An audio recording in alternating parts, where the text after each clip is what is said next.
বাংলাদেশের ফেসিবাদ বিরোধী জনতাকে সাথে নিয়ে আমরা একটি রাজনৈতিক দল গঠনের উদ্যোগ নিয়েছি। বৈষম্য বিরোধী ছাত্র আন্দোলন ও জাতীয় নাগরিক কমিটি উভয়ই জুলাই বিপ্লবের চেতনা রক্ষার জন্য স্বতন্ত্র প্ল্যাটফর্ম হিসেবে অব্যাহত থাকবে এবং জনগণের প্রতিনিধিত্ব করে এমন একটি রাজনৈতিক দল গড়ে তোলার জন্য একসাথে কাজ করবে। আমরা অনলাইন এবং অফলাইনে আমরা আমাদের কার্যক্রম পরিচালনা করব। আমরা সবাই একসাথে আমাদের যে অফলাইন আমরা যে কার্ডটি রয়েছে, আমরা সেই অফলাইন কার্ডটি একটু তুলে ধরি। অফলাইন কার্ডটি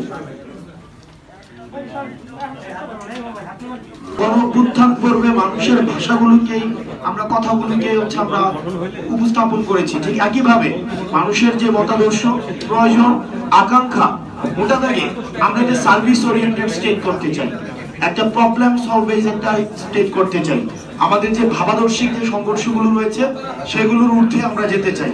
আমাদের প্রচলিত যে রাজনৈতিক ধারাগুলো রয়েছে সেটির ঊর্ধ্বে যেতে চাই। আমাদের প্রচলিত রাজনৈতিক কাঠামো যদি আমাদের আশা আকাঙ্ক্ষার প্রতিফলন ঘটাতে পারত, তাইলে ৭১ ব্যর্থ হতো না, আমাদেরকে আবার ৯০-কে ফেস করতে হইতো না, আবার ৯০-এর পর আমাদের ২৪ দেখতে হইতো না। ইতিহাসের প্রতিটি স্তরে স্তরে আমাদের বিদ্যমান রাজনৈতিক কাঠামো আমাদের আশা আকাঙ্ক্ষার প্রতিফলন ঘটাতে ব্যর্থ হয়েছে। আমরা এই ভাবাদর্শিক যেই সংঘর্ষ রয়েছে সেটির ঊর্ধ্বে গিয়ে আমরা রাষ্ট্রের সমস্যাগুলোকে চিহ্নিত করে আমরা প্রবলেম সলভ বেস একটি স্টেট ক্রিয়েট করতে চাই।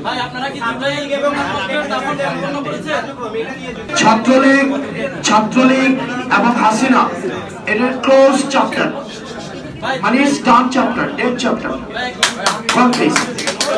আমাদের রাষ্ট্র কাঠামোতে সে উপাদানের কিন্তু সম্পূর্ণ বিলোপ ঘটেনি। গণ অভ্যুত্থানের আমাদের এক দফা ছিল ফেসিবাদের বিলোপ এবং নতুন রাজনৈতিক বন্দোবস্ত, নতুন রাষ্ট্র কাঠামো গঠন, গণতন্ত্রকে প্রাতিষ্ঠানিক রূপ প্রদান এবং সাম্য মানবিক মর্যাদা ও সামাজিক সুবিচারে বাংলাদেশ গড়ার জন্য এখনো আমাদের কাজটা অসমাপ্ত রয়ে গিয়েছে। আমরা এই পুরো রাষ্ট্র ব্যবস্থার মধ্যে, ফেসিবাদী রাষ্ট্র ব্যবস্থার মধ্যে শুধুমাত্র আমরা হাসিনার পতন ঘটাতে পেরেছি, গণভবনের পতন ঘটাতে পেরেছি, কিন্তু গণভবনের সাথে আমাদের রাষ্ট্র উপাদানের অন্যান্য যে বিষয়গুলো রয়েছে এবং এই ভূখণ্ডের মানুষের দীর্ঘদিনের লড়াই, সাম্য, সামাজিক ন্যায় বিচার এবং মানবিক মর্যাদার যে দীর্ঘ লড়াইটি রয়েছে, এই লড়াইয়ের আমরা কিন্তু চূড়ান্ত বিজয় অর্জন করতে পারিনি। আপনারা জানেন যে এই ভূখণ্ডের মানুষ ১৯৪৭ সালের পাকিস্তান আন্দোলন, ১৯৭১-এর মহান মুক্তিযুদ্ধ, ১৯৯০-এর অভ্যুত্থানের মধ্য দিয়ে সব সময় একটি জুলুম ও শোষণহীন সমাজ ব্যবস্থার, রাষ্ট্র ব্যবস্থার আকাঙ্ক্ষা বারবার মানুষ ব্যক্ত করেছে।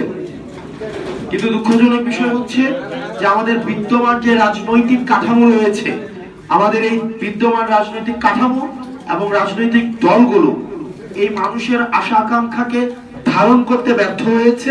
এই যে তরুণ প্রজন্মের ভাষা, মনস্তত্ত্ব, রাজনৈতিক বোঝাপড়া, আমাদের বিশ্ব বাস্তবতার বোঝাপড়া তরুণ প্রজন্মকে আমাদের এই বিদ্যমান রাজনৈতিক দল এবং রাজনৈতিক বাস্তবতা, রাজনৈতিক কাঠামো ধারণ করতে ব্যর্থ হয়েছে।